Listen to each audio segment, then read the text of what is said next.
From the 1011 Now streaming studio, this is 1011's Morning Pulse.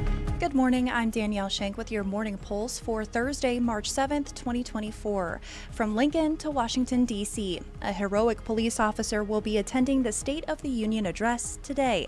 This after the officer jumped into an icy pond and saved a woman whose car was quickly sinking about a year ago. Sergeant Tu Tran and his wife are going to the nation's capital, where they will have dinner with Senator Pete Ricketts and Senator Deb Fischer. Now, this isn't the first time he's been honored for his actions. He's also received the Mayor's Award of Excellence and a Carnegie Medal.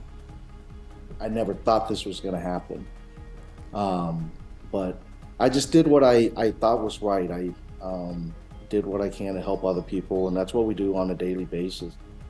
We'll have more from Tran on why this particular honor means a lot to him later today. President Biden will give his speech at 8 p.m. our time. More layoffs may be on the horizon for BNSF. This after dozens of workers in Lincoln were laid off last week. A union official from SMART says the cuts might continue, with 10 or more conductors facing layoffs at Lincoln's Hobson Yard in the next week or two.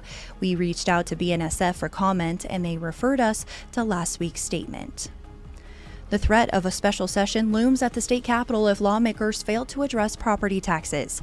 Wednesday's floor work was stalled by a filibuster on a tenants' rights bill.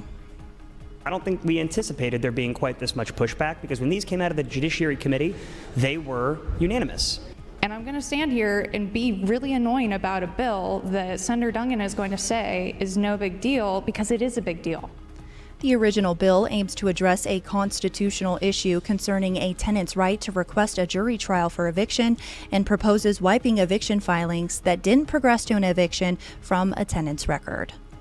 As Nebraska's primary election approaches in May, a reminder to make sure you have the proper photo identification to cast a ballot. The law requires a government-issued photo ID for voting. Residents in nursing homes can use facility records, and those without a government-issued ID can get a free state ID to ensure they can vote.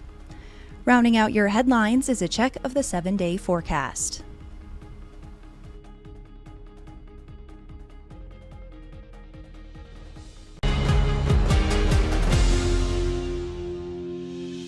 You've been listening to 1011's Morning Pulse. Watch, listen, stream on the 1011 Now app, on YouTube, or wherever you get your podcasts.